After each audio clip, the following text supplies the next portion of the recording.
Buenas tardes, profesor y compañeros. Mi nombre es Alejandro Fernández, estudiante del tercer año de la carrera de Pedagogía en Educación Diferencial. Y hoy, en conjunto con mis compañeras Caterina Aravena, Anaís Soto y Fernanda Sandoval, hablaremos sobre el trastorno de déficit atencional con o sin hiperactividad. ¿Qué es el trastorno de déficit atencional con o sin hiperactividad? Bueno, este es un trastorno de inicio temprano que surge en los primeros 7 años de vida del o la estudiante y que se caracteriza por un comportamiento generalizado, con presencia de déficit de la atención, impulsividad o hiperactividad.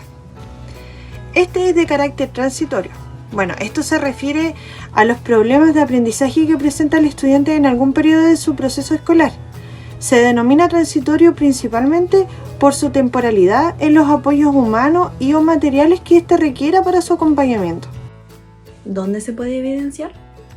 Este comportamiento se puede evidenciar en la escuela, en el hogar o en actividades y clínicamente produce un malestar muy significativo, lo que puede provocar alteraciones en el rendimiento social y académico del estudiante. Origen del trastorno de déficit atencional con o sin hiperactividad, por factores neurobiológicos o genéticos. No obedece su origen a factores socioambientales como pobreza de estimulación, las condiciones de vida extrema, privación afectiva, trastornos sensoriales, discapacidad intelectual, trastornos afectivos o de ansiedad. Los factores psicosociales y familiares no constituyen la causa del origen del TDAH. No obstante, son factores determinantes de su manifestación, ya que este influye en la intensidad y duración del trastorno y en las posibilidades de integración y el logro de aprendizaje de los estudiantes, por lo que deben ser considerados en la elección de los apoyos educativos. ¿Quién realiza el diagnóstico? Bueno, el diagnóstico lo realiza un neurólogo, ya que una evaluación neurológica es la única forma de saber realmente si cumple con los criterios para el TDAH. Bueno, estas pruebas neurológicas proporcionan información sobre el tipo de déficit de atención y o hiperactividad. Al momento de la detección y de la derivación a un estudiante con TDAH, la escuela debe considerar los siguientes puntos: una anamnesis, una evaluación médica y psicopedagógica al estudiante, y debe existir algún registro de observación directa del comportamiento y funcionamiento social de los estudiantes en el aula o fuera del aula. Y esto debe ser por al menos un semestre y debe estar a cargo el profesor de aula o el profesor de educación diferencial. También debe haber una evaluación pedagógica realizada por el profesor de aula, y también es necesaria una entrevista a la familia o al apoderado del o la estudiante. Si existieron evaluaciones al estudiante por parte de otros especialistas, es importante hacer revisiones y análisis de estas, y se debe considerar también la elaboración de un informe de derivación a un especialista cuando corresponda. También es importante adjuntar datos relevantes del o la estudiante y de su contexto familiar, escolar y comunitario. Y por último, la aplicación de pruebas en base a criterios como el test de Conners. Pero, ¿qué es y cómo se aplica el test de Conners? El objetivo o la definición del test de Conner es evaluar la presencia de síntomas asociados a la hiperactividad, y este contiene 10 ítems de evaluación cuyas opciones de respuesta son nada, poco, bastante o mucho. Y este cuestionario es autoaplicado, lo que quiere decir que solo debe responder directamente la madre o el padre o el cuidador principal y el profesor jefe del niño o la niña evaluada. ¿Cómo trabajar con estudiantes que tengan TDAH? En primer lugar, crear un ambiente físico y estructurado.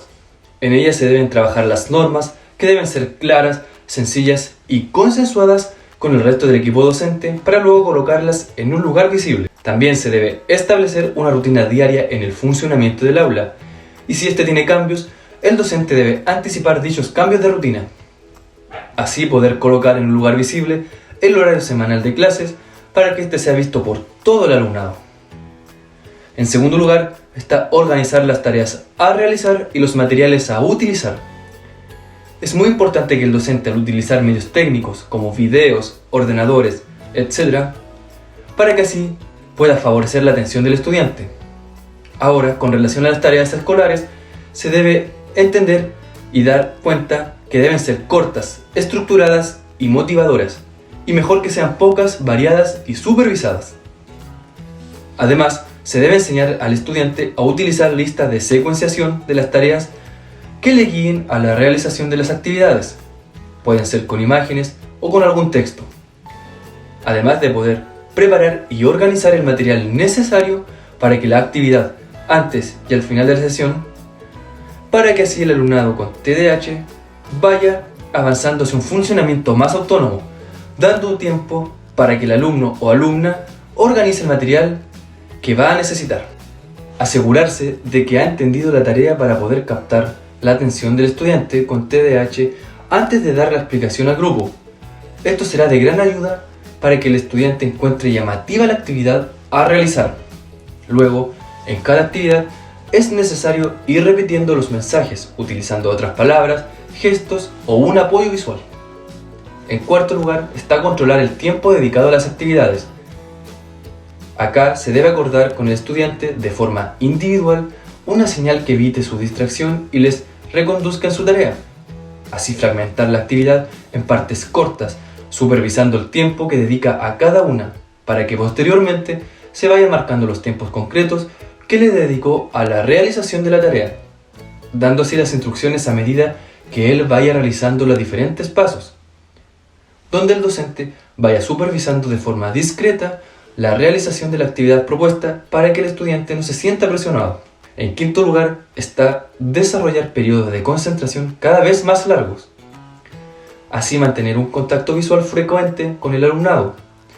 Esto fortalecerá la relación entre docente y estudiante. También es necesario estructurar la sesión planificando el trabajo y los descansos, respetando sus periodos de concentración, relajándolo de forma visual o general.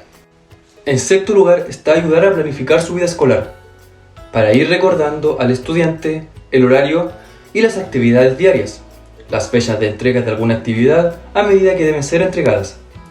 También ayudar a apuntar sus tareas y supervisar lo que ha hecho. Esto servirá para que el estudiante vaya desarrollando su capacidad de organización. Y finalmente, en séptimo lugar, está aumentar su motivación y capacidad de esfuerzo. Es necesario que los docentes vayan proponiendo actividades variadas, como actividades cooperativas, formando grupos de trabajo y hacerle participar con éxito en las clases.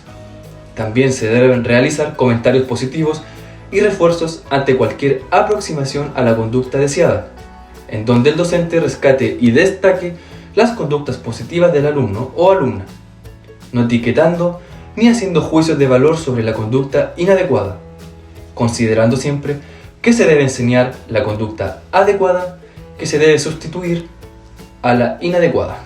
La evaluación. La evaluación diagnóstica del trastorno de déficit atencional con y sin hiperactividad debe considerar dos evaluaciones, la evaluación pedagógica y la evaluación médica. En la evaluación médica, los profesionales deben identificar el grado de severidad del trastorno, cómo este afecta en sus distintos sistemas y contextos, y también ver si existe alguna necesidad educativa asociada y qué apoyos prestar al estudiante. En la evaluación médica, el neurólogo debe identificar los síntomas específicos del TDAH, debe ver si existe comorbilidad, es decir, alguna otra enfermedad presente en la vida del estudiante, y también ver si cumple o no con los criterios del CIF. De esta forma, el Estado tiene subvención para el trastorno de déficit atencional con o sin hiperactividad y sus derivados. También, el estudiante que presenta TDAH recibirá la subvención de necesidades educativas especiales de carácter transitorio para los efectos de este reglamento a partir de los 6 años de edad en adelante, siempre y cuando la evaluación diagnóstica multiprofesional confirme la presencia del trastorno y este afecte significativamente el aprendizaje escolar y su participación. Todo esto está sujeto al artículo 10 del decreto 170. Además, los y las estudiantes con diagnóstico de trastorno de déficit atencional y que además presentan las siguientes comorbilidades serán considerados beneficiarios de la subvención de necesidades educativas especiales de carácter transitorio, tales como estudiantes que presenten trastornos disociales, trastornos afectivos, trastornos de las emociones de comienzo habitual en la infancia, epilepsia y trastornos de TIC. Para finalizar, el objetivo de esta cápsula es poder dar a conocer qué es el trastorno de déficit atencional con o sin hiperactividad, cómo se da a conocer su diagnóstico, su evaluación, algunas características de su origen y cómo el Estado suministra beneficios a los estudiantes. Asimismo, hacer hincapié en que nosotros, como futuros educadores, debemos ser siempre los mediadores para que nuestros estudiantes puedan alcanzar sus objetivos y metas a pesar de las barreras que se puedan presentar en su etapa escolar. Ahora los dejo invitados a que puedan participar de la actividad que se realizará a continuación.